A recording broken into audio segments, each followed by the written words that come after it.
Good afternoon. And welcome to today's briefing on the health costs and benefits of energy and energy policy decisions. I would like to thank, first off, the assistance of Senator Tom Harkin from Iowa, who both as his personal office staff as well as his staff at the Health, Education, Labor, and Pensions Committee, the HELP Committee, has been really helpful, and obviously he's had a strong interest in both these issues, from his leadership in healthcare and the intersection of the two. So really, it's been really great to work with him. We have Eldon Bays, energy legislative assistant, as well as Caroline Fichtenberg with the HELP Committee. Anyway, thanks all for coming. I'm really looking forward to, we have a great panel today. I'm really looking forward to our discussion. And I am going to very briefly introduce our speakers, and we will just get right into it. Today we have Dr. Jonathan Patz, who's joining us today from the University of Wisconsin, where he's a professor and director of the Global Health Program. Dr. Patz was heavily involved in the UN World Bank Millennium Ecosystem Assessment, which some of you may be familiar with. I'm sure you're all familiar with the Intergovernmental Panel on Climate Change. So Dr. Patz was actually lead author as part of the IPCC proceedings, and he shares a Nobel Prize, which should not fail to mention. He's also president of the International Association on Ecology and Health. Also joining us, Dr. Kristen Welker-Hood, who's the Director of Environmental and Health at the Physicians of Social Responsibility, a nonprofit organization and affiliation of health professionals here in Washington, D.C. In addition to her doctorate, though, she's also has a nursing background and was a practicing nurse treating asthma and other patients. So I think she brings both a clinical as well as a research perspective. And then finally, we have Dr. Maureen Cropper, who is not only a professor of economics at the University of Maryland, but she was vice chair of this very large National Research Council effort to examine the health, environmental, and other external costs of energy. And that's really kind of the upshot of today. We sort of know that energy has different health effects, but it's like, what do we do with it in terms of policy decision making? We're going to try and put some frames, some numbers, and some decision-making rationale around that. And so the short title for the report that they came out with in draft form late last year, but will be in final form in about a month, I understand, The Hidden Cost of Energy. And it looks at a whole range of technologies, and she'll talk more about that. So without further ado, please welcome Dr. Jonathan Patz.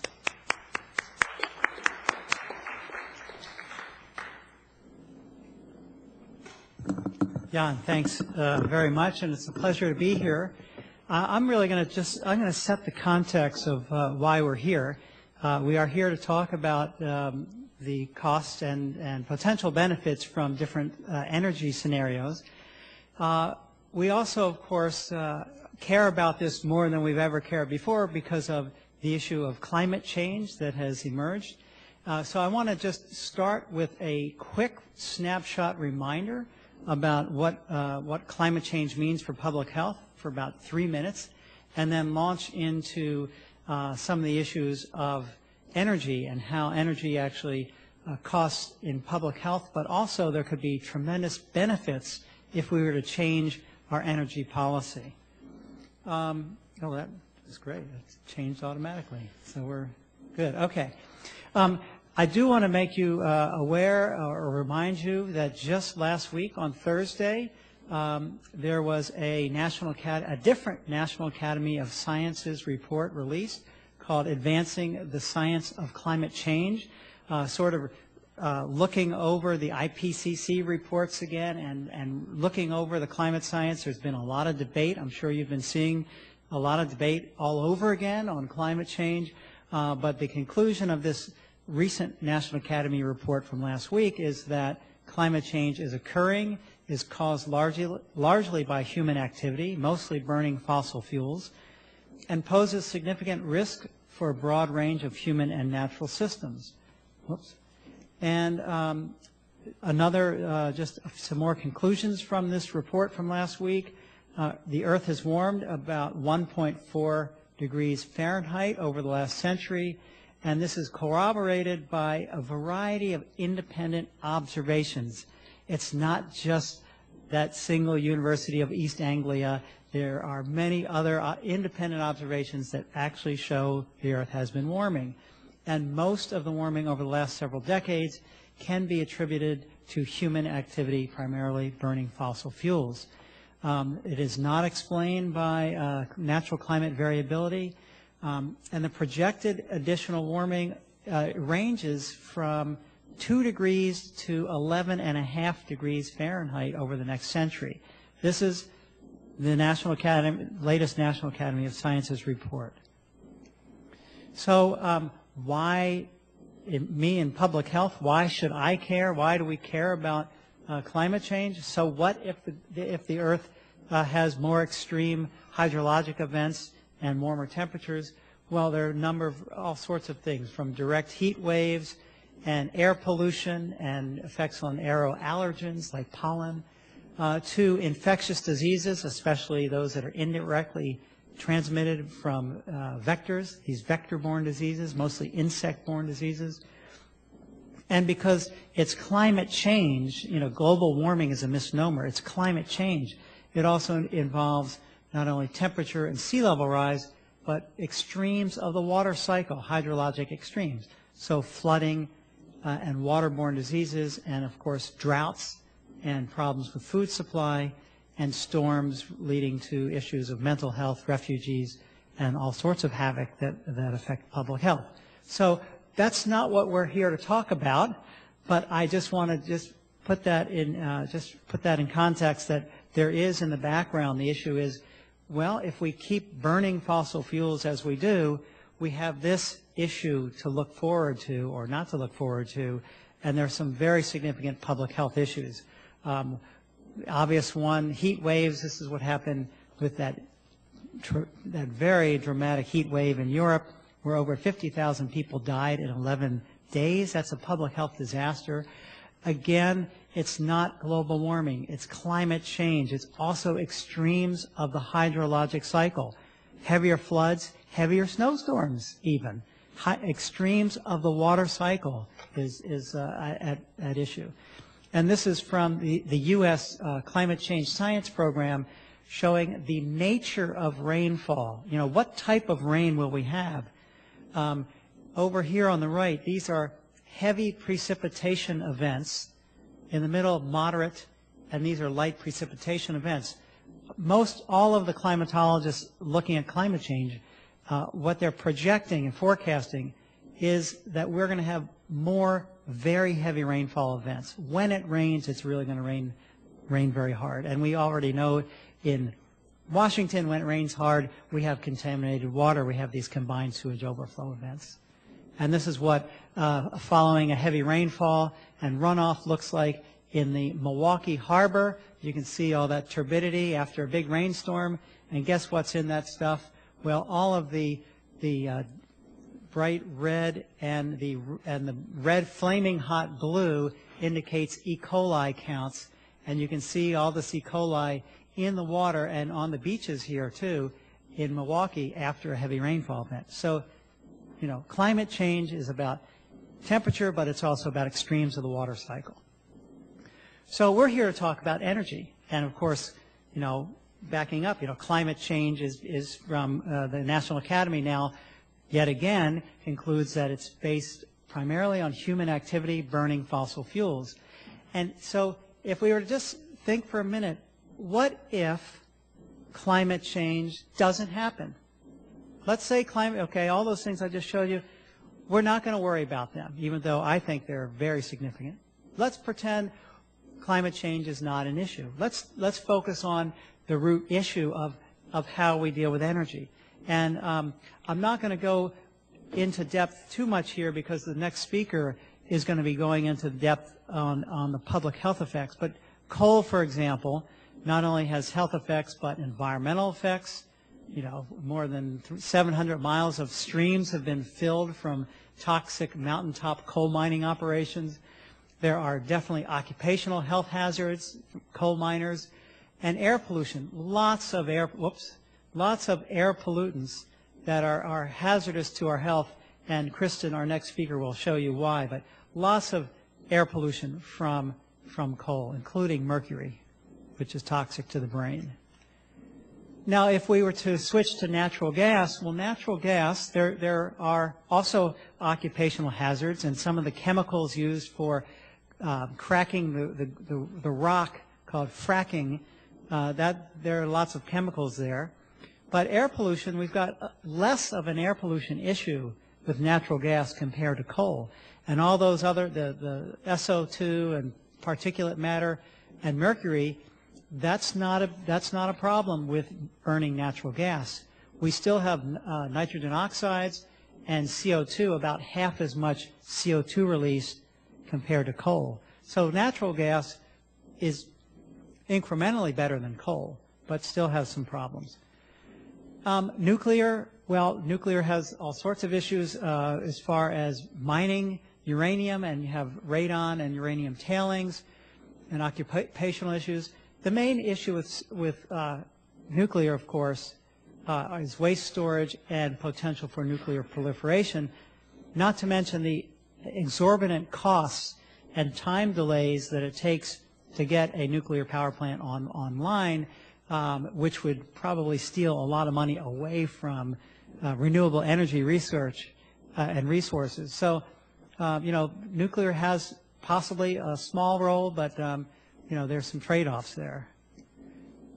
So I want to finally shift into some of the oil and gas related issues of energy and health, and I want to just put a caveat here as we think about new energy sources. So there's a lot of talk about corn-based ethanol and biofuels in general. There is a question of making fuels from food staples like corn, and could that affect global food security? It's really it's an open question. It's not really known. Like the cost of the Mexican corn tortillas that skyrocketed. I've heard a lot of economists and people in the food world say, well, it probably wasn't related to corn ethanol, but there are these questions about food-based crops for fuel. Could it affect food security? And Maureen Cropper is going to talk about her the National Academy report on hidden cost of energy, where they really looked at the life cycle assessment, life cycle analysis to, cradle to grave type of analysis to say, what does this all cost? And that's, I want to show you one example. When you look at corn-based ethanol, are we really looking at a total life cycle analysis? This is a graph showing how the corn production for ethanol has been increasing over time. So we have quite a lot of corn-based ethanol in production right now. If you were to burn a gallon of gasoline side by side with a gallon of corn ethanol, which do you think would be cleaner? Just burning it. What would be cleaner, the ethanol or the gasoline? Ethanol. You burn that gallon of ethanol, it's cleaner, until you look at the full life cycle assessment. And Dr. Jason Hill has done this at the University of Minnesota, and he found that the diesel and fertilizer that goes into produce the corn to make the ethanol results in more particulate air pollution, the small PM2.5, which is very hazardous to our lungs. It makes, the full life cycle, you get more of that than burning the equivalent amount of gasoline. So when we look at these different alternatives, we need to be looking from cradle to grave, full life cycle assessment, and try to avoid these unintentional consequences.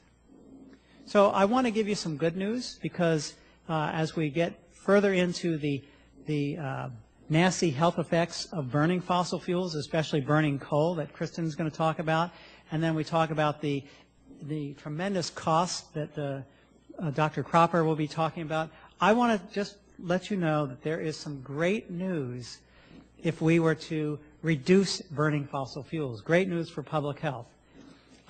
This is a study that was done by colleagues of mine at the University of Wisconsin, Dr. Greg Nemeth, who's a energy policy expert, where they looked at the cost and benefits of reducing CO2.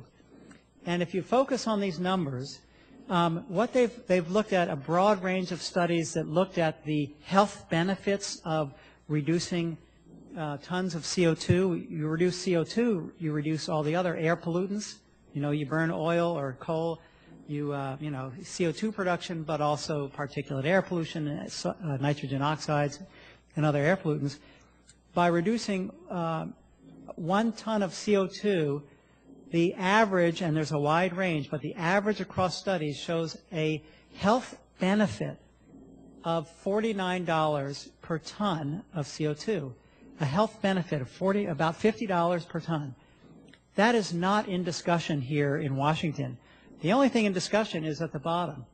Do we want to pay up to $30 per ton of mitigated CO2? So all the discussion is, should we pay $10, $15, up to $30 per ton? And not in the discussion is, well, what about the health co-benefits of getting that pollution out of the air? That's, I think $50 is greater than $30. Am I correct? Anyway, that's not in the discussion, and it really needs to be. So what are these great opportunities if we were to mitigate greenhouse gases, reduce CO2? Well, we know that people die from air pollution. According to the World Health Organization, about 1 million people die every year prematurely from air pollution. And also, about 2 million people die every year from unhealthy lifestyles because they are physically inactive, because we have built cities for cars and not for people. So here, if we were to change our lifestyle, get away from the automobile, clean up air pollution, and have more exercise opportunities, we could save a lot of lives. So what's wrong with this picture? If you're in a wheelchair, you don't take an escalator, by the way. We have designed cities like we've designed this fitness center. They just don't make sense. Think about our greatest public health challenge today in the United States. According to the CDC, the Centers for Disease Control and Prevention, obesity is our #1 epidemic. We, on average, are 17 pounds heavier than we were 30 years ago. 15% of children are overweight. 7% of the population has diabetes. And 60% of Americans do not meet the minimum recommended level of exercise. What's more, 40% of car trips are less than 2 miles. Now, unless you live in Washington, D.C., where you have a great transportation system, or at least pretty good anyway, you know, most of our American cities have been designed around the automobile. We have these beltways, and it's hard to get in. So, but look how many trips are really short. Those could be done without a car. Let's look at the leading causes of death in the United States. Everything circled, which is most of them, are related to either air pollution, sedentary lifestyle, or motor vehicle crashes.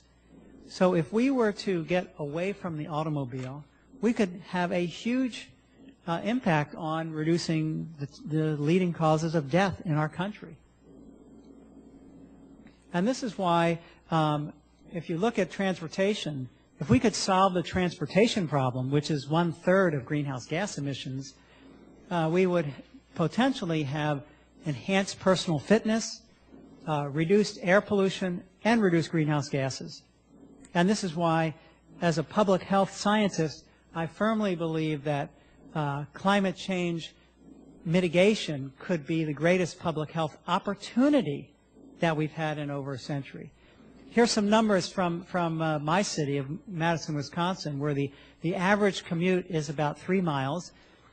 And if you were to ride a bike, you would expend some calories, and you'd have weight loss till you got your ideal weight. And that level of exercise, 200 minutes per week, would reduce the risk of heart disease by 1/2, stroke by 1/3, breast cancer by 1/3, colon cancer by 40%, diabetes by 30%. Physical activity is incredible as far as being health promoting. And I argue that, again, that that this is a place where if we were to green our transportation and get away from the automobile, we could have tremendous health savings from personal fitness. And this syncs perfectly with the new recommendations for physical activity, which are 30 to 60 minutes of moderate activity every day. So this is where there could be some great opportunities. Now, let's look at the second benefit. The first is fitness. What about air pollution? And a lot of the next speakers are a lot of what they're going to talk about is the air pollution issue. Well, thinking about the current administration's National Rail Plan, I think this is a good idea as far as public health. When you think about trucking is 66% of our shipping, and on-road vehicles emit almost half of man-made nitrogen oxides, and PM is a huge issue. In fact, diesel trucks are considered the #1 source of health-damaging air pollution in the Midwest. So if we were to have a decent national rail system, we could remove cars, trucks, and that could clean up the air. Can we quantify this? How much benefit are we talking about when we take these vehicles off the road? Well, we had a great natural experiment during the Olympics of 1996 in Atlanta. Well, they were smart. They said, look, we've got these Olympics here. We need to clean up the air. Let's mandate, let's avoid traffic. They decreased traffic by 23%. They found that ground level smog ozone, the bad ozone, not the good stuff, but the bad ground level ozone, decreased by 28%. What happened? Asthma-related emergency room visits fell by 42%.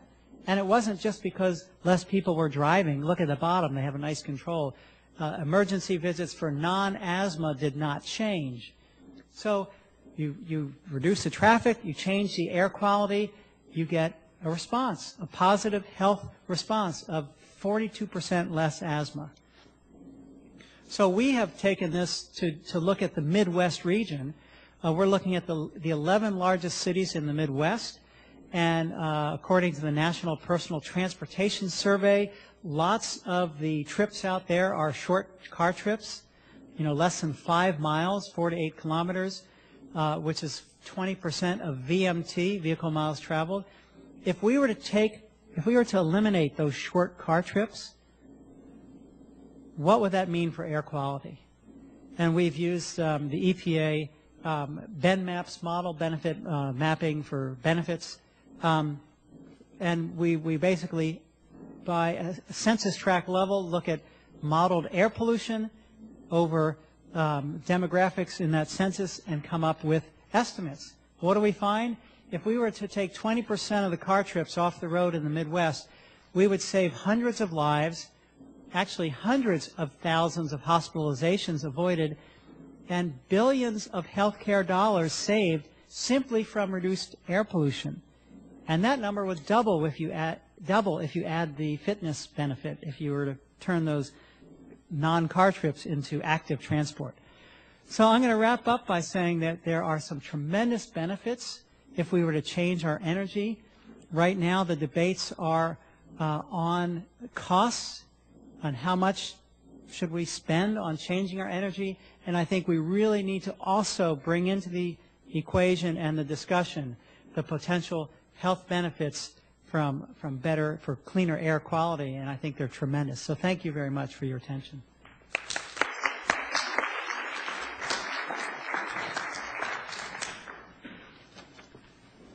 Thank you very much, Dr. Patz. And I'd like to bring up Dr. Kristen Welker-Hood, again, the Director of Environmental Health for the Physicians for Social Responsibility. And for those who came late, as well as a researcher and an active spokesperson on this, she's also been a practicing nurse. So I'm very much looking forward to your comments.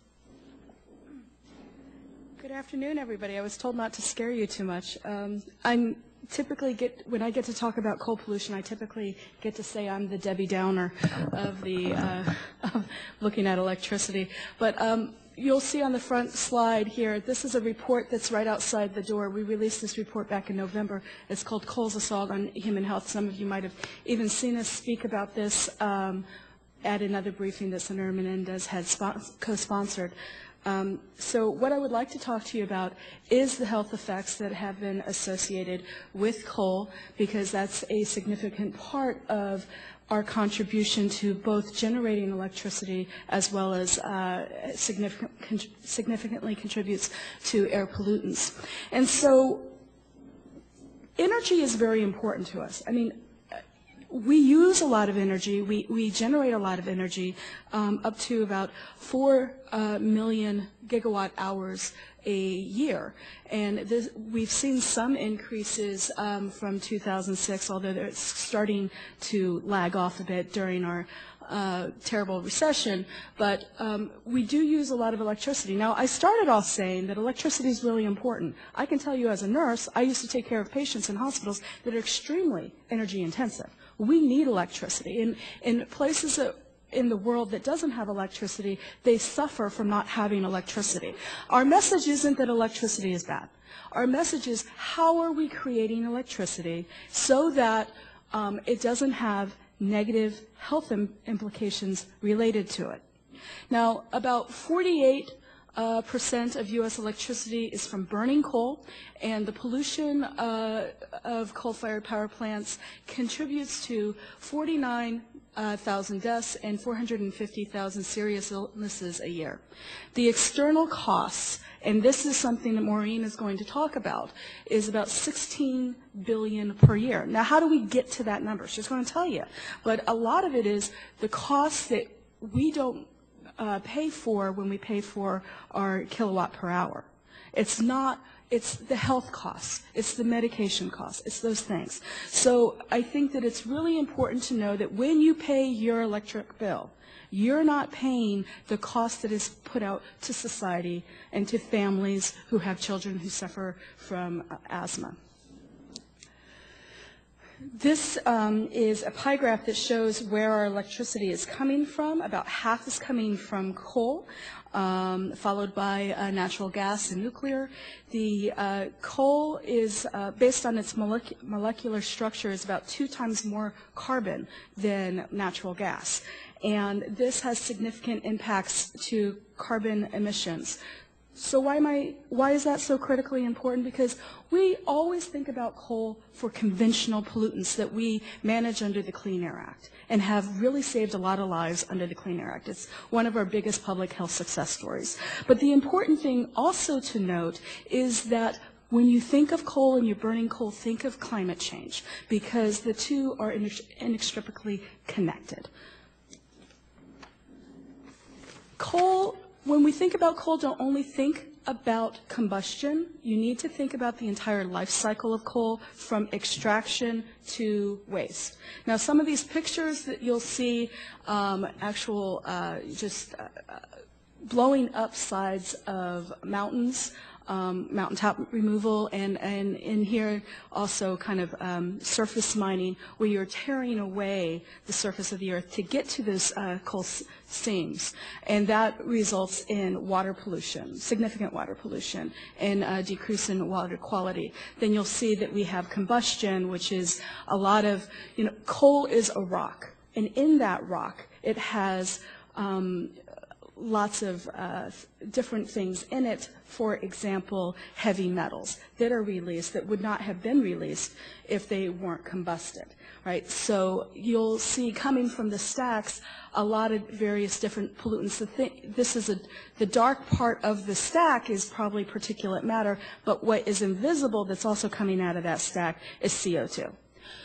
And then you'll have a lovely picture of the Tennessee Valley where there was a coal ash release. And this is something that is of particular importance because it releases hazardous pollutants into our water system and is linked with cancer in children. And so it's throughout the entire life cycle, it's pretty impressive, its impact on human health. And while I don't have a picture of a miner here, we know just a month ago we had a tragic accident, and while it is terrible to see so many, young men dying in the coal mines, what that doesn't capture is those who are continuing to die of black lung disease in the United States. It has not gone away. And in fact, NIOSH has said that they've been seeing increased rates of black lung from coal mining. So let's talk a little bit about respiratory effects. I'm going to talk to you today about respiratory effects, cardiovascular effects, and neurologic effects. What you'll see in our coals assault on human health, that really coal pollutants hit every major organ system in your body. And in fact, it contributes to 4 of the leading causes of death. Dr. Patz had a slide up there. It contributes to heart attacks, strokes, chronic lower respiratory diseases, and cancer. Well, I noticed when I looked at that, it also other leading causes of death, the 6th and the 7th, was Alzheimer's and diabetes, major killers.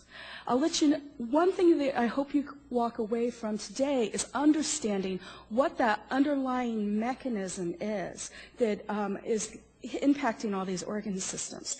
And the major mechanism is inflammation. Now, if you get a cut on your skin and you get it all red and it becomes infected, you know what inflammation is, right? That's a typical infection. Now, inflammation inside your body, systemic inflammation that you'll see doctors talk a lot about, is kind of those same inflammatory mediators are happening through the body and in fact impacting your heart and your lungs and even your brain. And so Alzheimer's and diabetes, which have been linked to inflammatory process, the underlying, this is really the novel science in medicine, is that some of the leading chronic diseases in our country are related to inflammatory process. And that's why these pollutants that stimulate inflammation in the body have been linked to so many of these conditions in so many different organ systems. So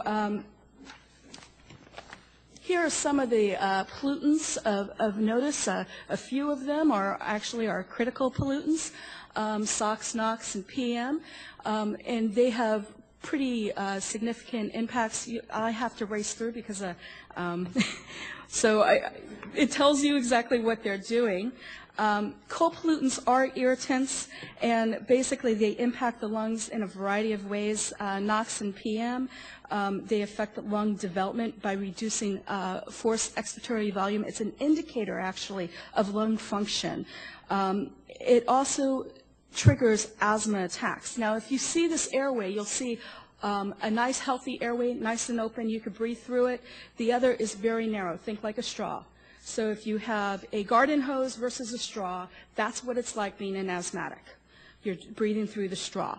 And these pollutants actually cause this constant swelling up in the airway that make it so difficult to breathe.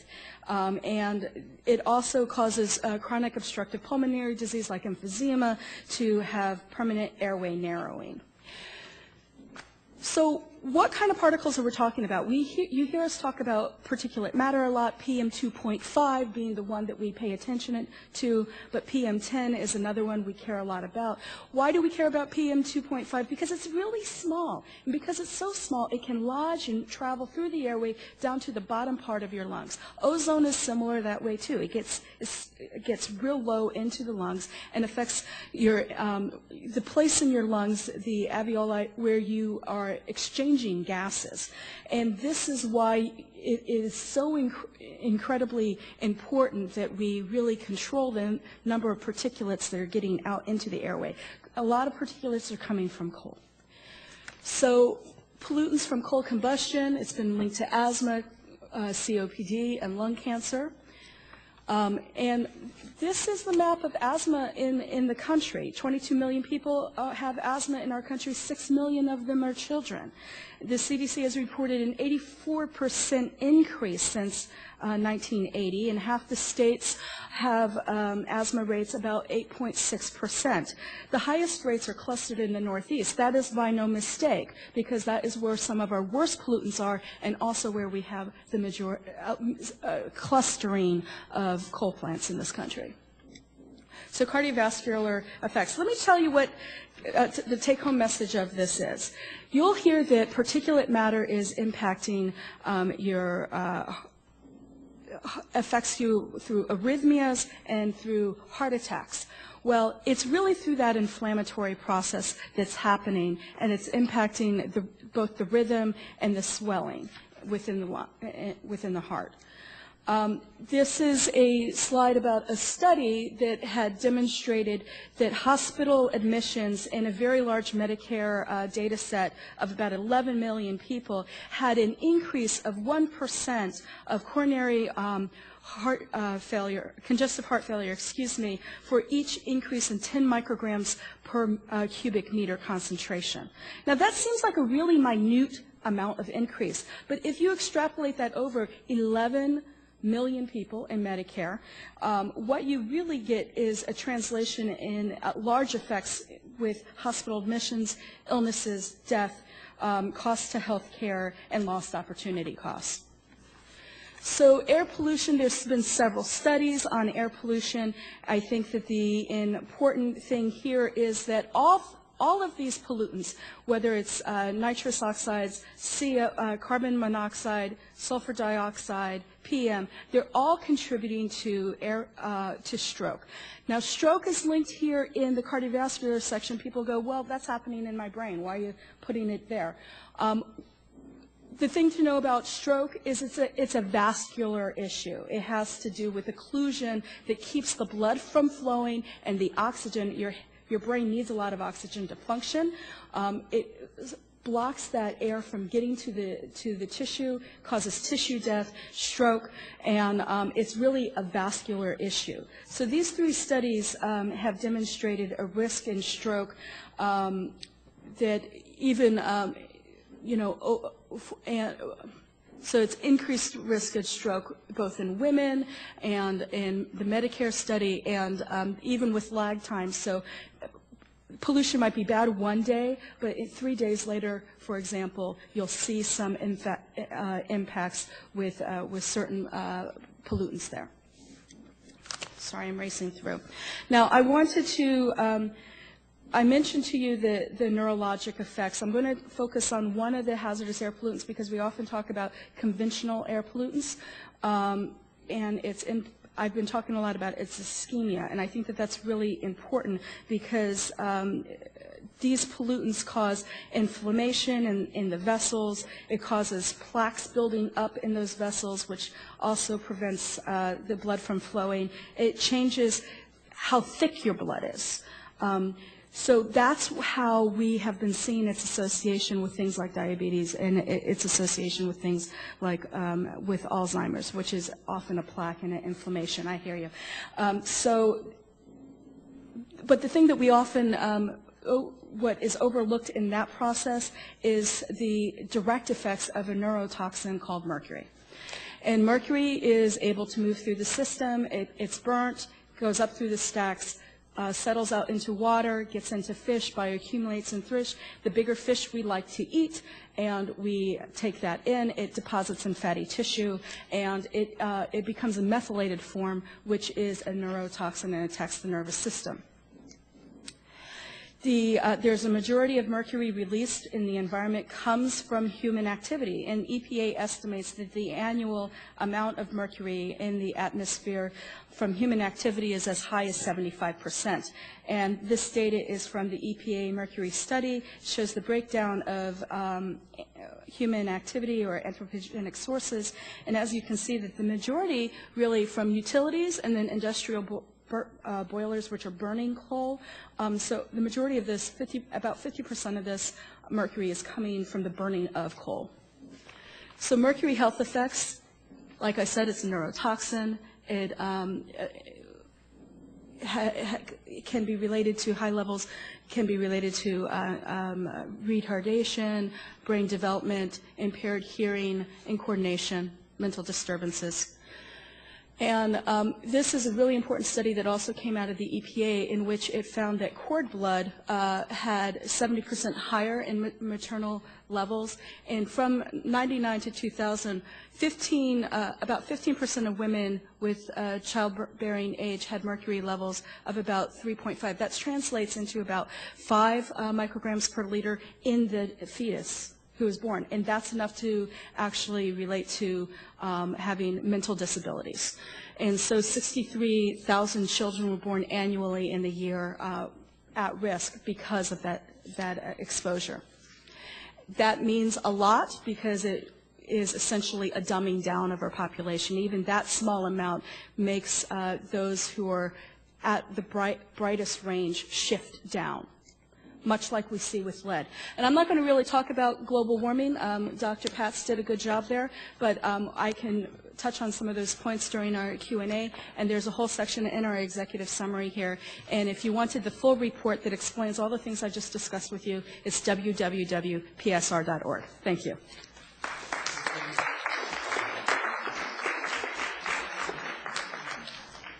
Okay, that was sobering. You did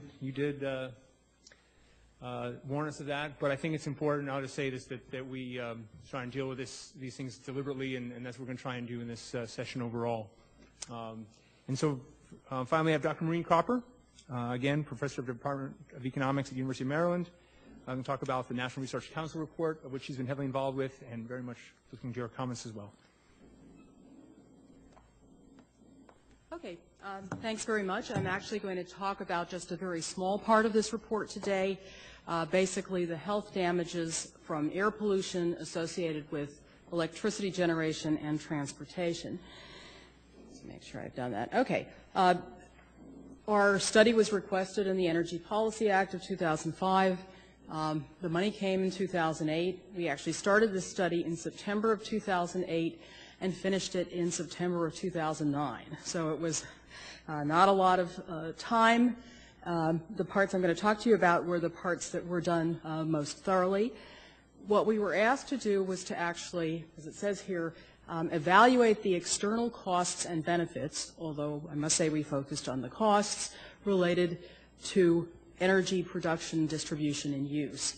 And I'll be focusing primarily on health costs today. I won't go through who was on the committee. Jerry Cohen, president of CMU, was the chair. I was the vice chair. We had epidemiologists and toxicologists on the committee. We also had quite a few economists, including Richard Newell, who's now at EIA. You can, again, look through this another time. And I'm not going to go through this in detail, but there were more parts to this study that I'm going to talk about today. The third bullet is important. We did look at the air pollution effects when we looked at non-climate damages. So we didn't look, for example, at the water pollution associated with mining, issues that the two previous speakers have brought up. So these are not things that I'm going to tell you about today. We did calculate damages and monetize them for 2005 and also for 2030. And I won't go into the last bullet because I'm just going to talk about the local air pollution effects. Okay, so to give you an idea of what we did, in the case of power plants, coal-fired power plants, of which there are approximately 400, we looked at the emissions of each plant. So here's a plant somewhere in Ohio that may be putting out possibly 50,000 tons of SO2 a year. We figured out the impact of that plant on ambient air quality, okay, the impacts on particulate matter of the SO2. Compared to having no plant, this is important. The baseline here is 0, okay? So we looked at the impact of those emissions on ambient air quality, and this was throughout the U.S. I won't go into how this was modeled. We looked at the exposed population. We estimated, and the exposed population does include crops and trees as well as humans, although most of these impacts are going to be human health effects. We calculated impacts and monetize them. As it says in the second bullet, we did consider other effects that are often considered in EPA regulatory impact analyses, like impacts on field crops of ozone and impact on timber yields from ozone, impacts on visibility, and so forth. But the bottom line here in terms of the damages, the monetary damages, are health damages. And as you look at the last bullet here, 94% of these monetized damages that you're going to see are due to premature mortality. We used a $6 million value of a statistical life which is what is used by the U.S. EPA, but it's also the result of other meta-analyses, and this is in $2,000. Okay, so this is an important thing, as I say, to note here. Okay, in the case of coal, this was a bottom-up analysis, plant by plant. Why did we do it this way? The total damages here are $62 billion, as Kristen mentioned a few minutes ago. But the important thing here is really the distribution of the damages across plants. So if you order the 400 plants from the cleanest to the dirtiest, the bottom 200, the cleanest 200, are accounting for about 12% of these damages. They're also generating about 25% of the electricity that all of the plants together generate. But if you look at the dirtiest 40 plants, the top 10% there, they are generating over 40% of the damages. They're also generating the same amount of electricity as the cleanest 200 plants. So this distribution here is very skewed. These are damages based on emissions in the year 2005. You might think, okay, well, the plants that generate the most damages are the ones that generate the most electricity, but only about 30% of the variation in total damages across plants comes from variation in kilowatt hours produced. When you put this on a per kilowatt hour basis, so we're controlling for that, there is on average 3.2 cents per kilowatt hour in damages, but the range again is huge to reflect, which is a reflection actually of what I said before, going from, a fifth of a cent to 12 cents or over 12 cents. Most of this variation is due to variations in the amount of the number of pounds of NOx that are coming out per megawatt hour or pounds of SO2. It's due a little bit to where the plants are located also, because plants that are closer to population centers generate, more damages, but most of this is due to variation in pollution intensity. And we did look at what would happen in 2030 based on EIA estimates of pollution intensity, assuming effectively that the provisions of CARE would go into effect, and so the amount goes down. I'm not going to focus, though, on the 2030 estimates. This map shows you where the dirtiest plants are.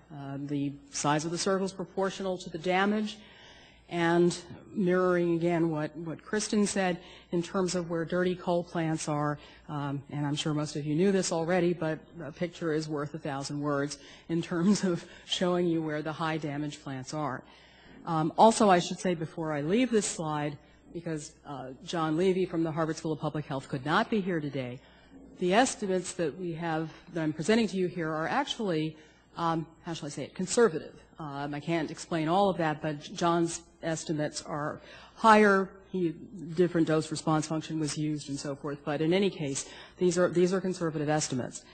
In terms of natural gas, we also did bottom-up analysis. We didn't do every plant for reasons I won't go into, but we did plants that accounted for 71% of the electricity generated from gas. The damages here are about 740 million. So if you gross it up to all the plants, it would be about $1 billion compared to the 62 billion. Of course, less electricity is being generated from natural gas. But the things here, I think, to really focus on, if you look at the average damages per kilowatt hour, which are, a sixth of a cent, a megawatt hour generated by gas is generating damages of about $1.60. As you saw from the previous slide, it's $32 from coal. So it's about 20 times as high on a per kilowatt hour basis. So I think that's the takeaway message here. There's also skewness in the distribution of, the dirty plants generating a high percentage of the damages, but, we know that natural gas is cleaner, and this attempts to tell us exactly how much cleaner. Okay. The gas plants we won't focus on too much, but again, we have a damage map for damages from natural gas plants. Okay.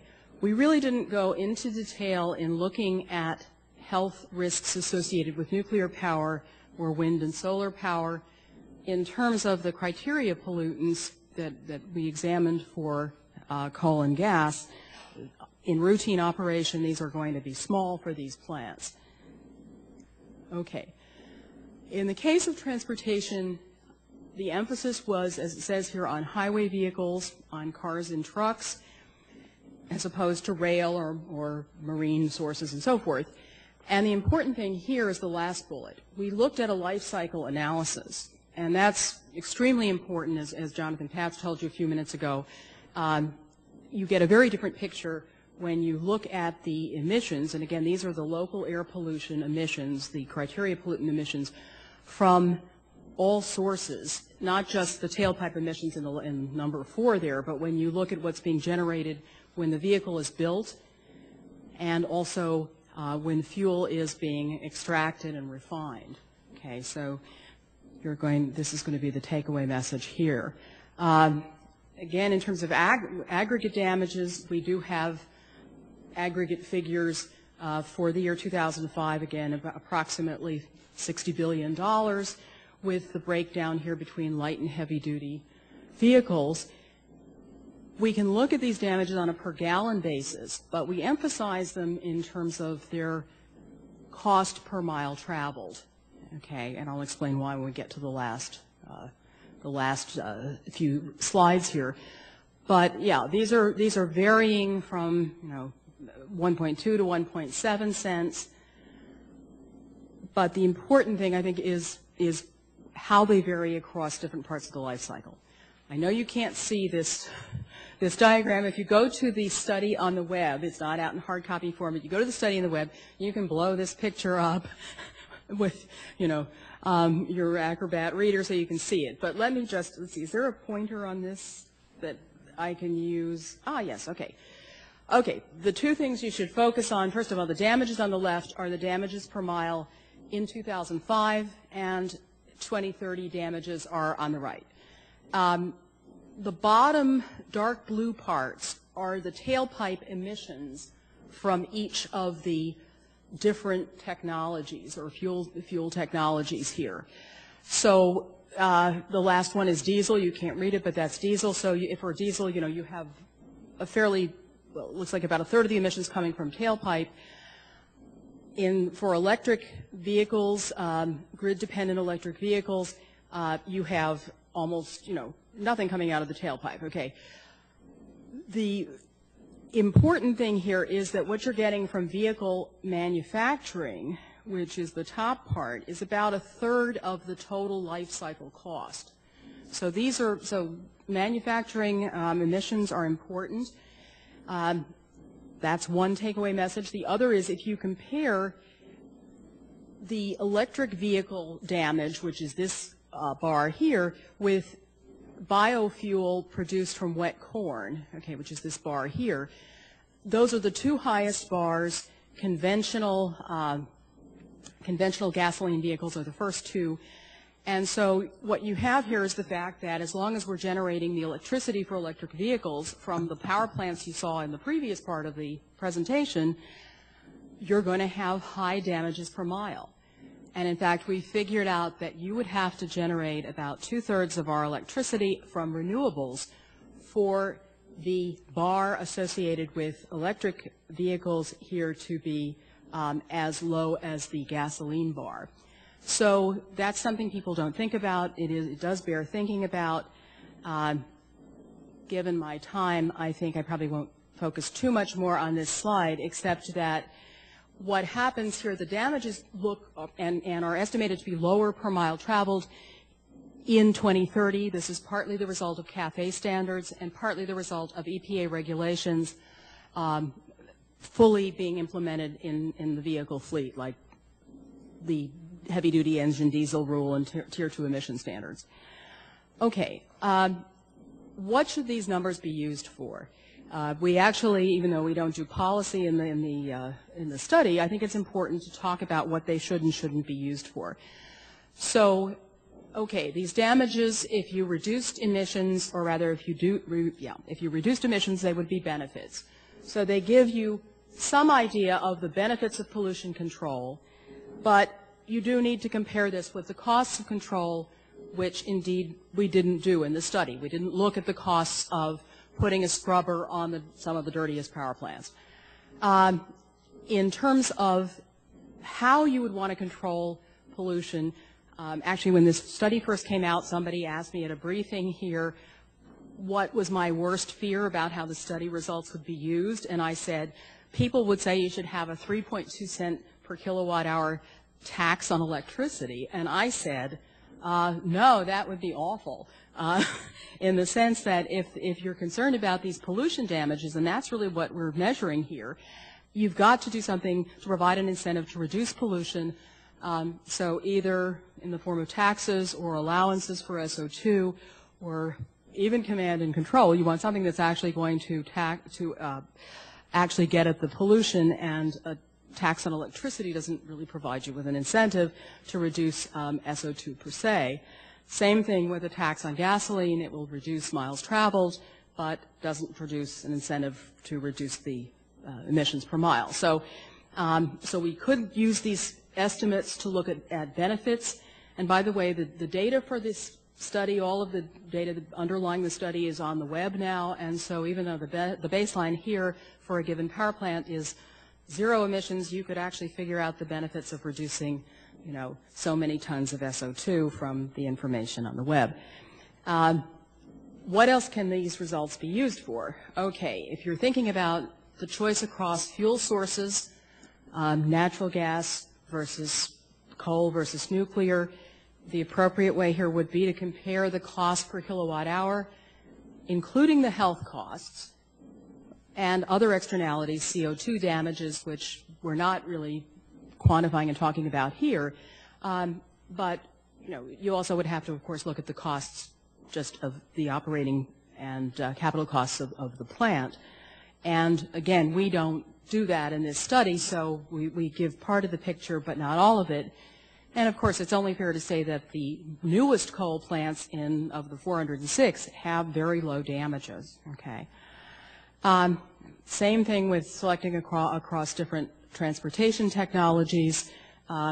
It would be appropriate to add health costs and other externalities, CO2 damages, to capital and fuel costs, choosing across different technologies. Finally, to end on a point that Jonathan Patz raised, which is, okay, we're looking at reducing greenhouse gases, and let's say it costs us $30 to reduce a ton of CO2.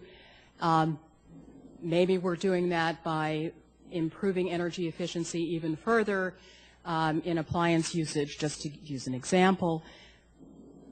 What do the numbers we're looking at here say about how does this fit into the analysis?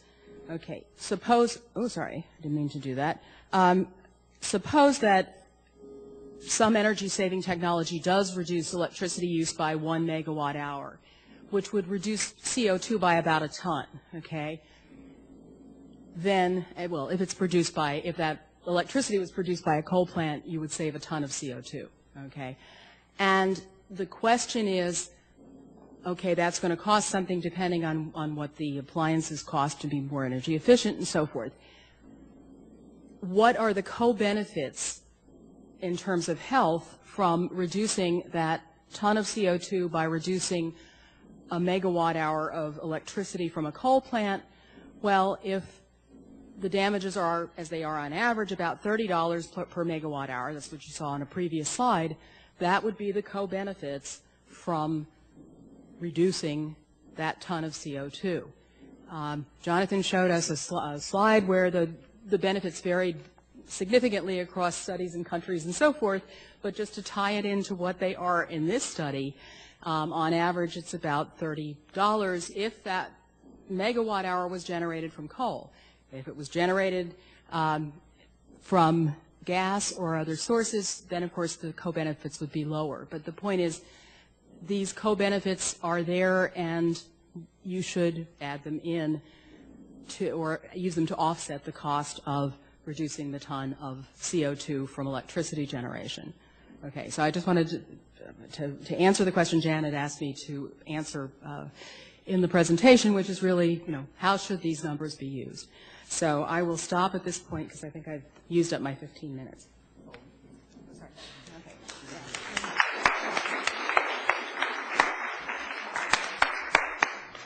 Thanks very much, and hopefully if you have any other, if there's something key that you missed there.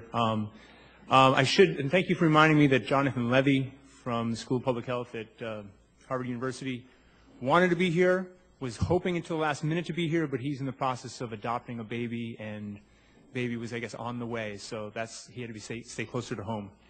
I know I had lots of thoughts and questions listening to you all, and it's a big issue, but rather than I can save my questions, I really would like to invite folks from the audience to please just stand up, say who you are, and fire away. The question is, the EPA recently released some proposed rules for emissions standards for future plants and other installations. Are those standards, in your opinion, protective of human health? Are they adequate? Okay, so just for the purposes of our video recording, the question was about the proposed rules from EPA about regulations for new plants, existing plants, question if they're adequate. And in fairness, they may or not be. Say what you know. Sure, I'd be happy to say what I know.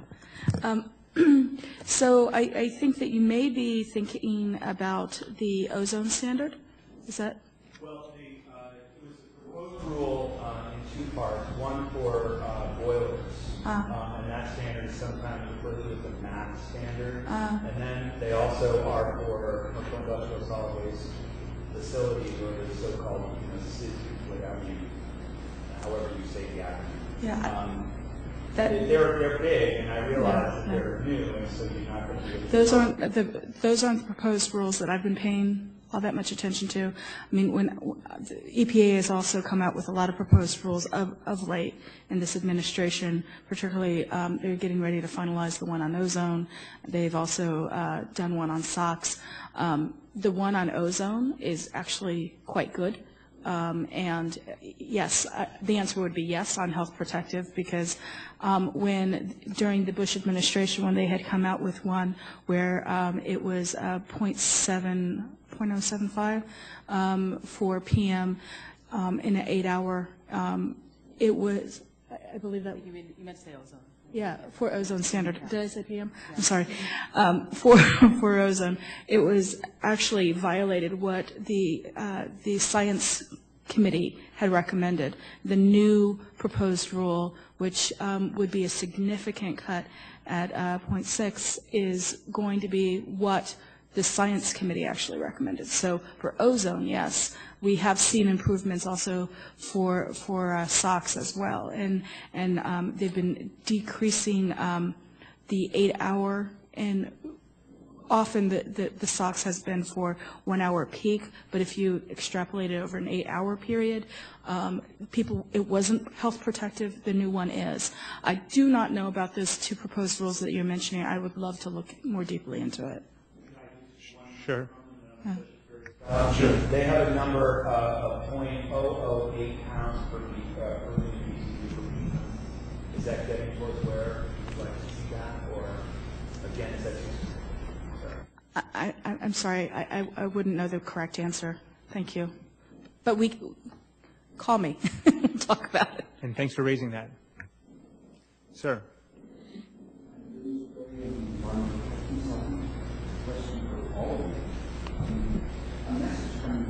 There's lots of benefits and lots of ways to improve the situation. I don't know if anybody is looking collectively at how the message is getting out to the audience, one of which is 2 blocks away, and the other is just the American consumer. Is anybody systematically looking and saying, we hear about cost, but hey, look at this. There are things that we can do. Most of the message that I hear is a negative message. Air pollution is bad, this and that. And I was at a session at the World Bank, and there was something that there was giving an award to journalists. And one of the persons got up and said, she got an award, that the public gets tired of hearing negative messages. Even if they're true, they may want to turn them off. So even if the things that we're talking about in pollution is important and true, if it's going to the audience and it's shutting it off, But imagine a senator getting up and saying it's going to cost too much, and you can come up and say, hey, we're going to save you $16. If you don't spend $30, it's going to cost you $46. We're proposing, that's a different message. Great. So the question about how we communicate these issues and being wary of not overwhelming people with negative information. Jim, I think that's a great point, and I think it's true, which is one reason why I try to show some of the benefits and opportunities. I think we're in the same place where we were back when we had the Clean Air Act.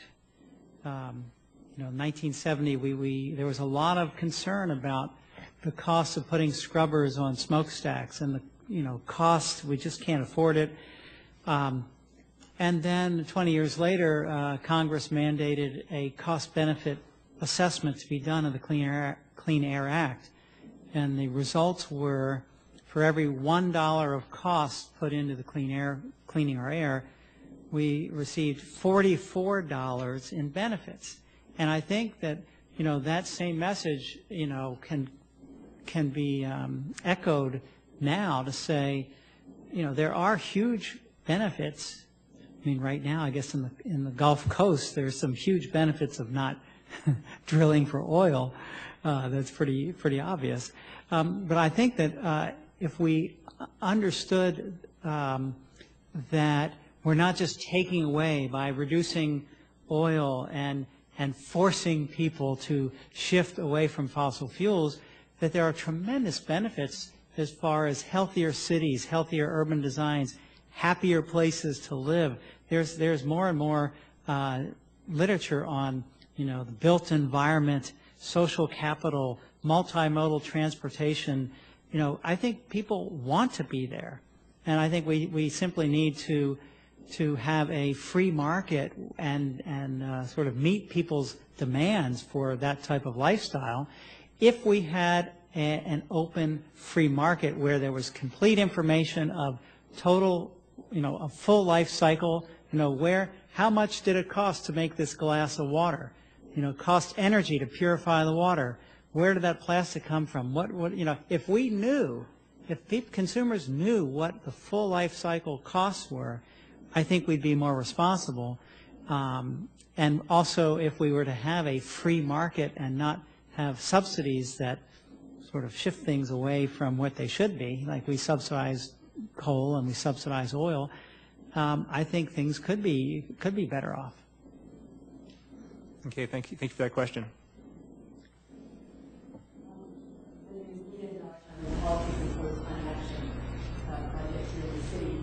In terms of making the argument for societal benefits for renewables, something benefits,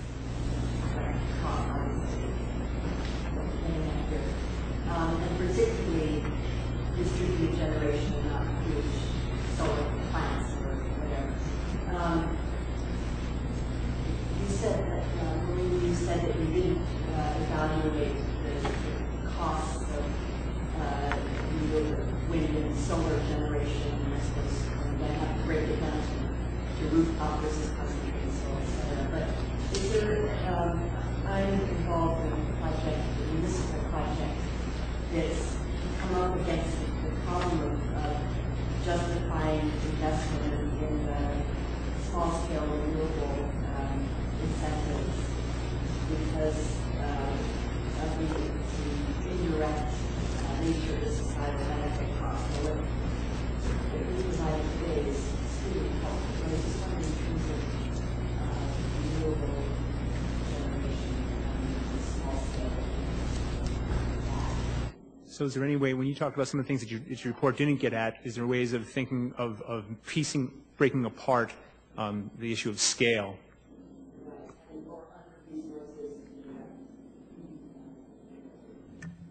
Well, you're right. We didn't consider renewables. But, I mean, if you were making, let's say, the choice between, say, clean coal and renewable energy sources going forward, and I must say, with regard to the air pollution effects, I mean, the newer plants are cleaner, so you wouldn't be costing them out at $30 per megawatt hour.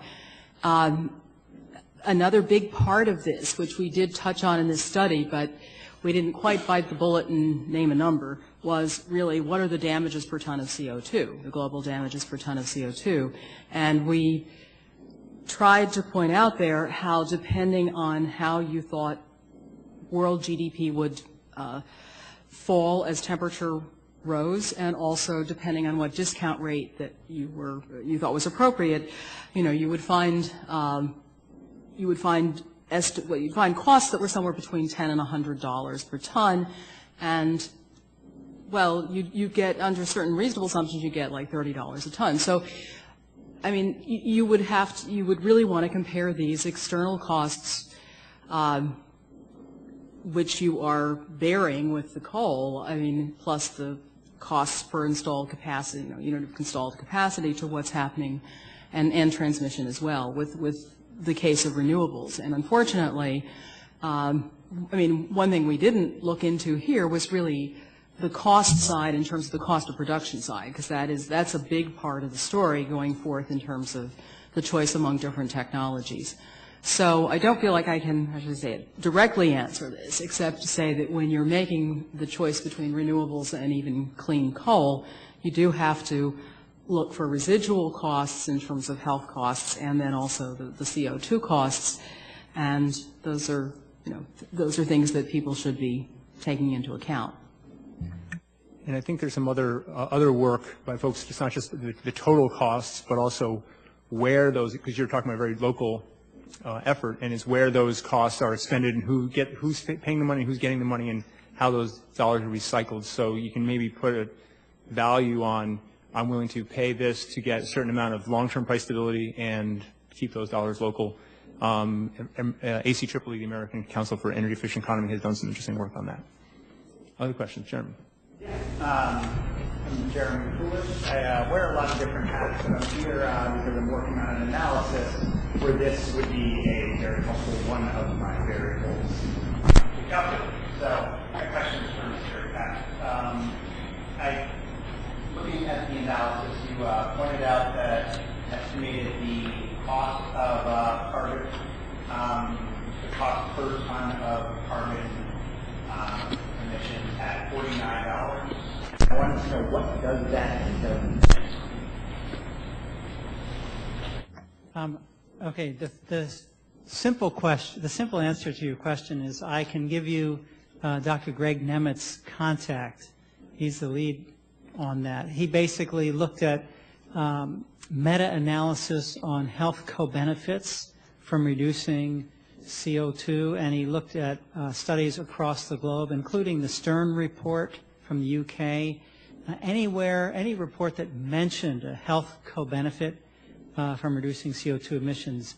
As far as the details, I would defer you to Dr. Nemet on that, but basically he looked at all meta-analyses that have been conducted, and as Maureen pointed out, there's tremendous variability. It went from $2 to $196 per ton, so wide range of variability, but it was looking at meta-analyses that had included a health component. I guess this might just be one time for me to inject a little bit of my question. I mean, so you said variability in Dr. Levy's study. I'm not sure if you mentioned this, but so you came up with an average roughly 3.2 kilowatt hours. You yourself called it on the conservative side, using different dose response and a few other assumptions. His value was closer to 14 cents a kilowatt hour. So, I mean, a factor of 4. And I think some of his average values got closer to $1. So you see that I think in communicating this that it's important that we see, and I guess my question was really about then what do we do? These are, even the things that we can count are conservative because there's things that we haven't tried to count or are difficult to count. How do you have any suggestions about how we throw that into the decision-making apparatus? Well, actually, I was going to say, to follow on to the answer to your question, I mean, and how to use the figures here, I mean, the co-benefits, I know this went by pretty fast on the last couple of slides, but, I mean, the co-benefits here, if you reduce electricity generation from, let's say, the randomly chosen coal plant, And the damages, if you did nothing to reduce emissions from the 2005 levels, the damages per, for 1 megawatt hour, which is also 1 ton of CO2, the damages are about $32. Okay, they're 1,000 times 3.2 cents. Okay, so they're $32. So whereas the mean figure from the Nemitz side, or the study that you mentioned, going across different countries and so forth, was $49. Based on our study, it's $32. If that ton of CO2 is coming from coal, if you reduced a ton of CO2 by reducing production of electricity from natural gas, and you'd have to go back 2 megawatt hours to get the ton of CO2, because natural gas doesn't produce as much CO2, the co-benefits there would be 2 times $1.60, they'd be about $3.20. So in other words, it matters where you're reducing the CO in electricity generation, where you're reducing it from. Okay, but the numbers in our study would be, in terms of coal, would actually be $32 in contrast to the 49. In terms of whether this is a conservative study and the John Levy study actually was looking at emissions in 1999 when they were higher than they are in 2005. So part of the damages per kilowatt hour is that on average we were emitting more SO2 per kilowatt hour than we are now. Okay. The other reason, though, is that he uses a different concentration response function relating particulates to premature mortality that gives you about 3 times the effect. So if we were to have used that study, the Dockery study, instead of the study we used, the Pope et al. Study, which is used by EPA, if we used the same dose response function as he did, the numbers would go up by a factor of 3. We chose the same dose response functions as EPA uses, actually, and as are in BenMap, which Dr. Patz talked about, that are embedded in that. So we did want to stay, how shall I say it, conservative is perhaps one way to say it, but we chose a method of analysis that coincides with what is currently being done on the regulatory side here. Please. From a legislative standpoint, you've spoken a lot about the different methods and impacts that have the energy problem, coal, and higher intensification. Where would you all recommend sort of would you recommend energy being pushed more down budget and then, cost-benefit analysis changing the electric cars the lack of energy. So, but I understand that there's a major problem transferring energy, make it from solar across the state. So, how would you recommend in a positive way that we sort of sell? If you don't mind. So thank you for the question, because I think that it's the reality that we find ourselves in. If we take up, for example, the Kerry-Lieberman bill and look at how how we're trying to cap carbon, which is admirable, we need to do it. Some of the things that are in the bill are, I think, of concern, because they actually could lead to increased conventional air pollutants. For example, there's a piece in the coal section that talks about if you're going to retire or transition a coal plant, then there would be a task force that would look at all the things that the coal industry faces, whether it's various regulations, exemptions, that could be considered that maybe is a barrier to, from a cost perspective, to transitioning to carbon capture and sequestration. I never use clean coal because coal is inherently dirty. But the important thing to note is that this task force will be able to roll back regulations on because there's going to be recommendations that the DOE, the Treasury, as well as the EPA are obligated to to enforce at least one of them, if not all of them. So that is where we lose our co-benefits, right? So if you, the Clean Air Act has been successful in saving thousands, if not millions, of lives.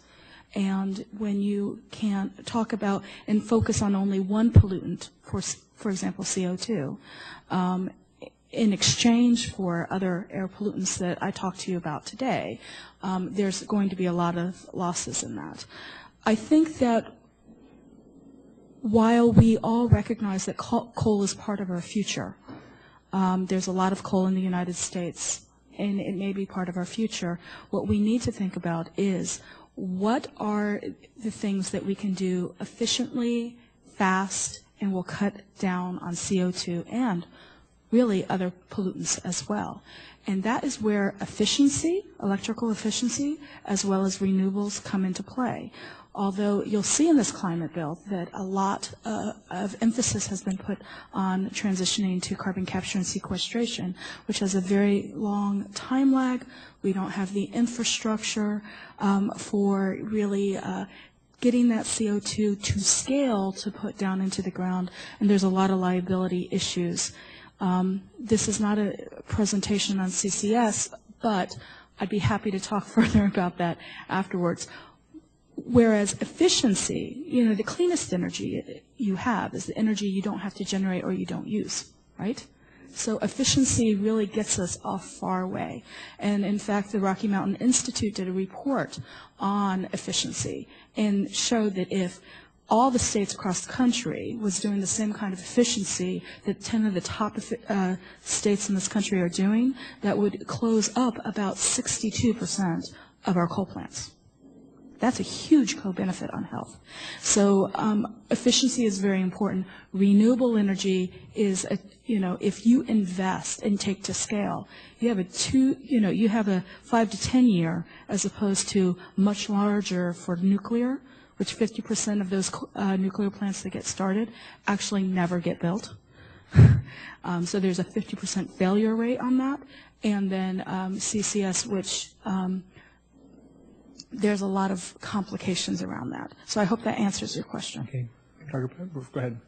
Okay, well, I was going to say, yeah, I mean, in terms of getting down the $32 cost of a megawatt hour from existing plants, I mean, in terms of the local air pollution problem, this is something that, forgetting totally for the moment about climate change, could easily be done by controlling a very small number of plants. And I should say, I suppose, in all fairness, I don't know exactly when these plants would otherwise be retired, but in terms of dealing with that issue, that really is an issue of what are the costs of really putting further controls on those plants. And I think one of the contributions to this study is that independently from EPA, who does its own analyses when, they came out with the Clean Air Interstate Rule of, here are the benefits of the further reductions, we're doing an independent study here. Our benefits don't come out to be quite as high as they did in the regulatory impact analysis for CARE, but nonetheless, they're really big. And so I think that in terms of reducing local air pollution benefits, it really speaks to doing that. I think they've answered the question pretty well. I just want to add a few caveats or emphasize a couple things. And in Maureen's report, she mentions they look at heat for buildings and industrial processes. Well, heat and lighting for buildings is what? Is that 40% of our lighting is 40% of our electrical demand, I think. So just reiterating, like as far as government policies towards conservation as the number one thing to do, saving the demand, reducing the demand, and there's some tremendous gains immediately. And then I think it's been said, distributed sources, biogas, for example, in Germany they have on order of magnitude more biogas plants in agriculture right now. So to have distributed sources, biogas, more natural gas. And one thing about sequestration, if money goes into carbon sequestration, we don't get the health co-benefits. You're sucking up the CO2, and there goes all the rest of the air pollution that harms lives. So carbon sequestration is not something to invest in that would have any health co-benefit. Most people don't realize that when you do carbon capture and sequestration, you actually have to burn more coal to get that CO2. It takes energy to do that. And so that is more mountaintop removal mining, that's more pollutants.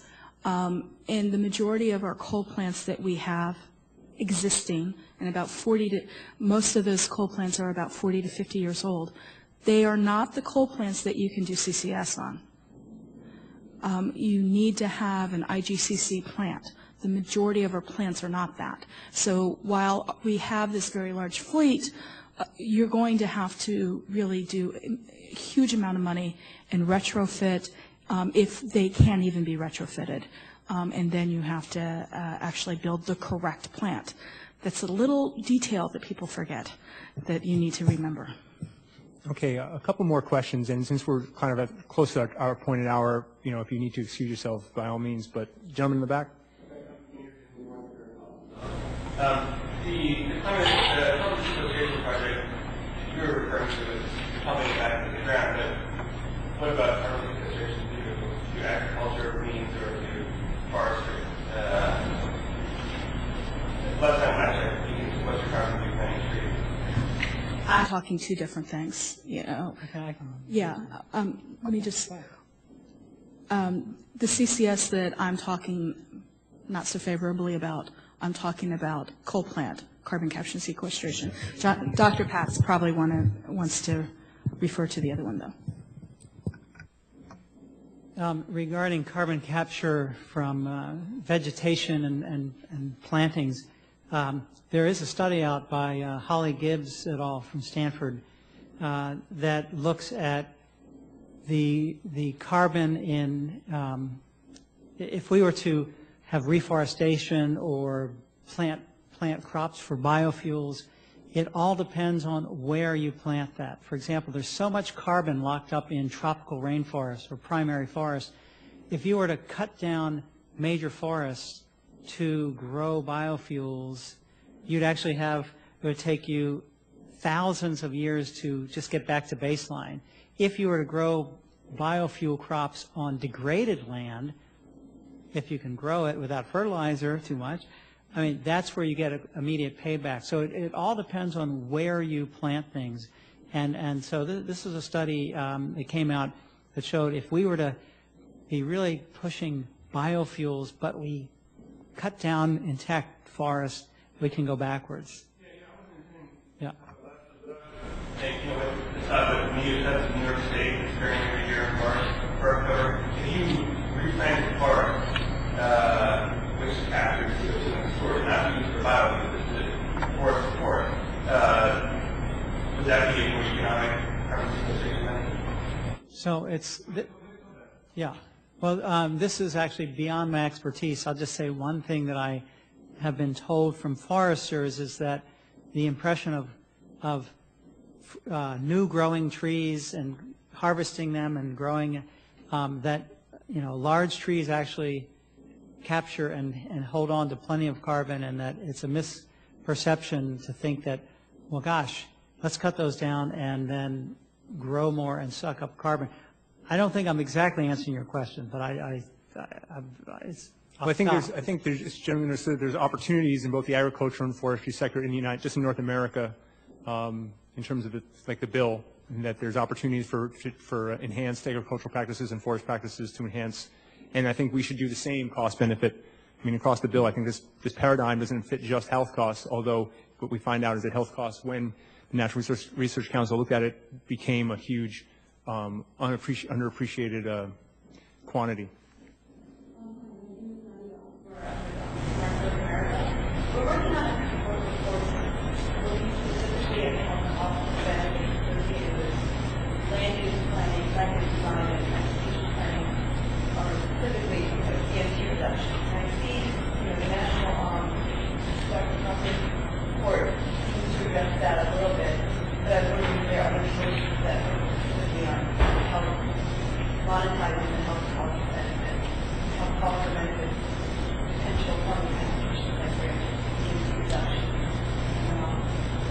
wonder if I guess there's a dimension here, threshold, which needs to be reviewed.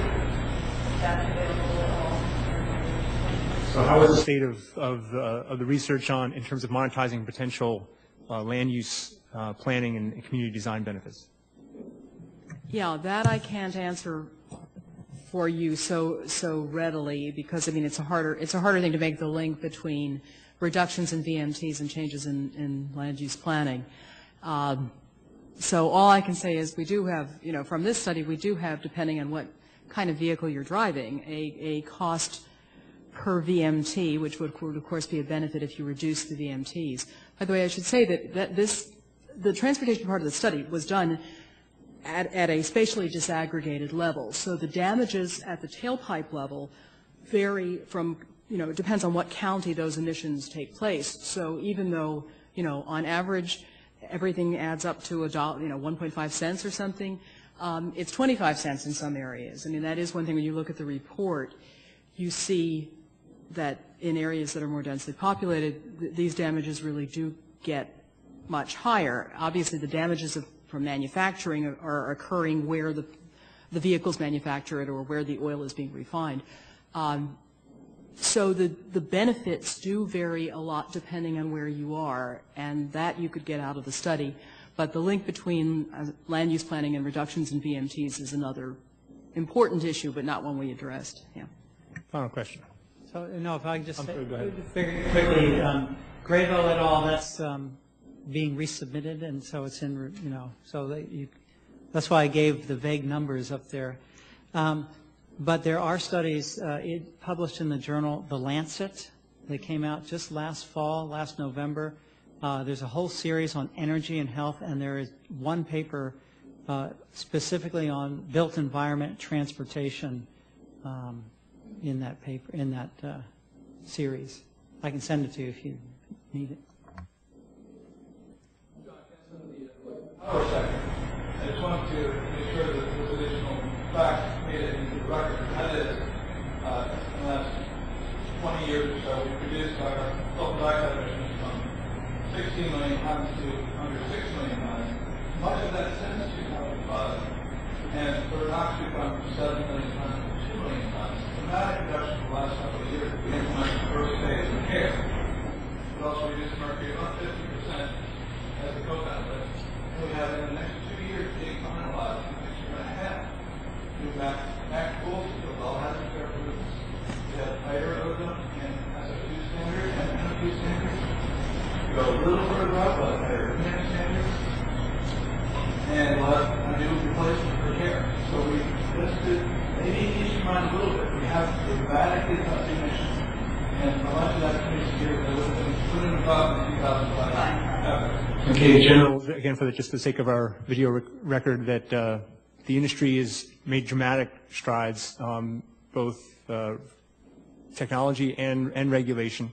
I think what we're wrestling with going forward here is what can we do in addition to where we are now, what we have, and what are the options? I mean, in some cases, I think some of our panelists may agree that, just retrofits on power plants might be the most economic thing to do, but we're trying to expand the analysis so that we're not doing anything uneconomic, and we're not the opportunity cost of the which is another, when you do one thing, it's your inability to do it all. So with that, the presentations and it will be on our website a little by tomorrow, and the video recording will be up a couple of days later.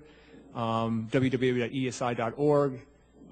If you didn't sign in, please do, and look forward to your next briefing. And we are going to try and communicate some of this information in a pithy, positive kind of way. So if you have suggestions, we welcome those as well.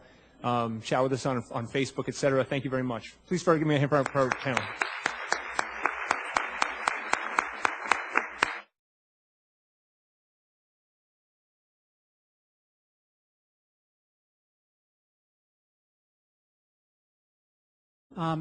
There is a question of making fuels from food staples like corn, and could that affect global food security? It's really it's an open question. It's not really known. like the cost of the Mexican corn tortillas that skyrocketed. I've heard a lot of economists and people in the food world say, well, it probably wasn't related to corn ethanol, but there are these questions about food-based crops for fuel. Could it affect food security? And Maureen Cropper is going to talk about her the National Academy report on hidden cost of energy, where they really looked at the life cycle assessment, life cycle analysis to, cradle to grave type of analysis to say, what does this all cost? And that's, I want to show you one example. When you look at corn-based ethanol, are we really looking at a total life cycle analysis? This is a graph showing how the corn production for ethanol has been increasing over time. So we have quite a lot of corn-based ethanol in production right now. If you were to burn a gallon of gasoline side by side with a gallon of corn ethanol, which do you think would be cleaner? Just burning it. What would be cleaner, the ethanol or the gasoline? Ethanol. You burn that gallon of ethanol, it's cleaner, until you look at the full life cycle assessment. And Dr. Jason Hill has done this at the University of Minnesota, and he found that the diesel and fertilizer that goes in to produce the corn to make the ethanol results in more particulate air pollution, the small PM 2.5, which is very hazardous to our lungs. It makes, the full life cycle, you get more of that than burning the equivalent amount of gasoline. So when we look at these different alternatives, we need to be looking from cradle to grave, full life cycle assessment, and try to avoid these unintentional consequences. So I want to give you some good news, because as we get further into the nasty health effects of burning fossil fuels, especially burning coal that Kristen's going to talk about, and then we talk about the tremendous costs that Dr. Cropper will be talking about, I want to just let you know that there is some great news if we were to reduce burning fossil fuels. Great news for public health. This is a study that was done by colleagues of mine at the University of Wisconsin, Dr. Greg Nemeth, who's a policy, meteorologic events and warmer temperatures. Well, there are a number of all sorts of things, from direct heat waves and air pollution and effects on aeroallergens like pollen, to infectious diseases, especially those that are indirectly transmitted from vectors, these vector-borne diseases, mostly insect-borne diseases. And because it's climate change, global warming is a misnomer, it's climate change. It also involves not only temperature and sea level rise, but extremes of the water cycle, hydrologic extremes. So flooding and waterborne diseases, and of course droughts and problems with food supply, and storms leading to issues of mental health, refugees, and all sorts of havoc that affect public health. So that's not what we're here to talk about, but I just want to put that in context, that there is in the background, the issue is, well, if we keep burning fossil fuels as we do, we have this issue to look forward to, or not to look forward to, and there's some very significant public health issues. Obvious one, heat waves. This is what happened with that very dramatic heat wave in Europe, where over 50,000 people died in 11 days. That's a public health disaster. Again, it's not global warming. It's climate change. It's also extremes of the hydrologic cycle. Heavier floods, heavier snowstorms even. Extremes of the water cycle is at issue. And this is from the U.S. Climate Change Science Program, showing the nature of rainfall. What type of rain will we have? Over here on the right, these are heavy precipitation events. In the middle, moderate, and these are light precipitation events.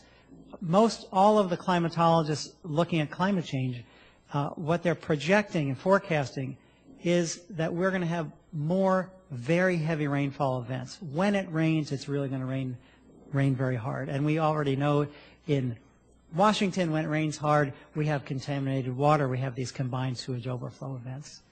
And this is what following a heavy rainfall and runoff looks like in the Milwaukee Harbor. You can see all that turbidity after a big rainstorm. And guess what's in that stuff? Well, all of the bright red and the red flaming hot blue indicates E. coli counts. And you can see all this E. coli in the water and on the beaches here, too, in Milwaukee after a heavy rainfall event. So, you know, climate change is about temperature, but it's also about extremes of the water cycle. So we're here to talk about energy. And, of course, you know, backing up, you know, climate change is from the National Academy. It's a whole range of technologies, and she'll talk more about that. So without further ado, please welcome Dr. Jonathan Patz.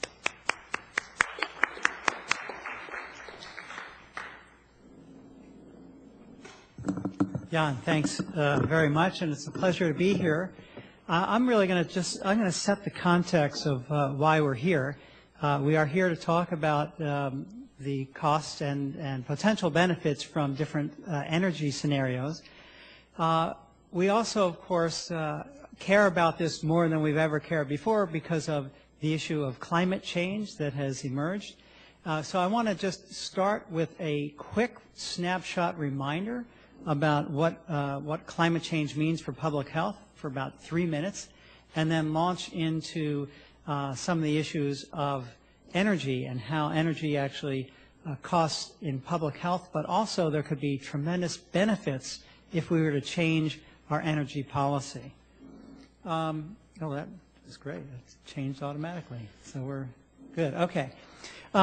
I do want to make you aware or remind you that just last week on Thursday, there was a different National Academy of Sciences report released called Advancing the Science of Climate Change, sort of looking over the IPCC reports again and looking over the climate science. There's been a lot of debate. I'm sure you've been seeing a lot of debate all over again on climate change, but the conclusion of this recent National Academy report from last week is that climate change is occurring, is caused largely by human activity, mostly burning fossil fuels, and poses significant risk for a broad range of human and natural systems. Whoops. And just some more conclusions from this report from last week. The Earth has warmed about 1.4 degrees Fahrenheit over the last century, and this is corroborated by a variety of independent observations. It's not just that single University of East Anglia. There are many other independent observations that actually show the Earth has been warming. And most of the warming over the last several decades can be attributed to human activity, primarily burning fossil fuels. It is not explained by natural climate variability. And the projected additional warming ranges from 2 degrees to 11.5 degrees Fahrenheit over the next century. This is the latest National Academy of Sciences report. So why, me in public health, why should I care? Why do we care about climate change? So what if the Earth has more extreme hydro?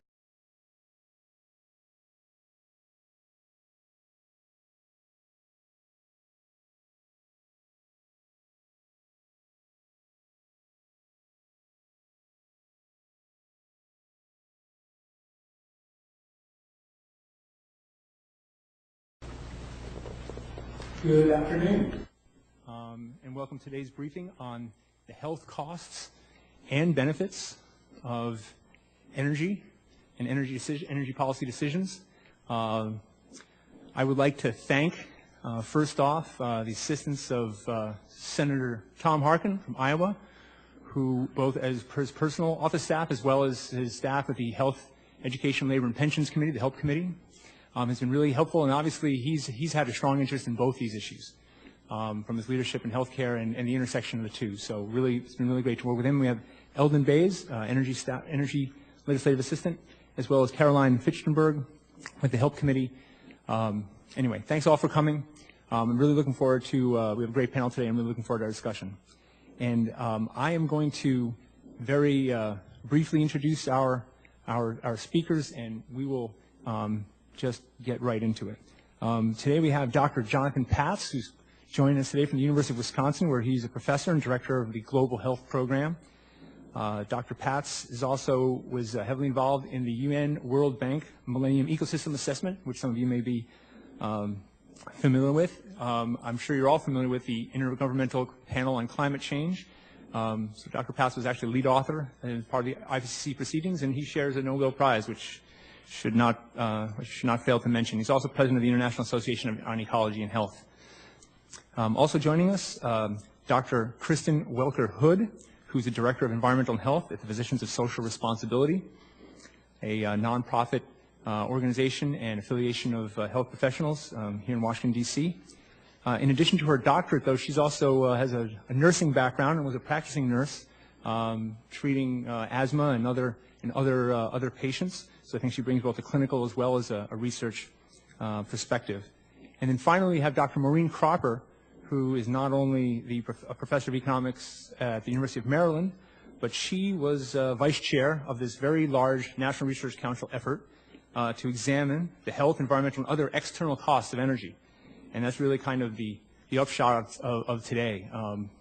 We sort of know that energy has different health effects, but it's like, what do we do with it in terms of policy decision making? We're going to try and put some frames, some numbers, and some decision-making rationale around that. And so the short title for the report that they came out with in draft form late last year, but will be in final form in about a month, I understand, The Hidden Cost of Energy.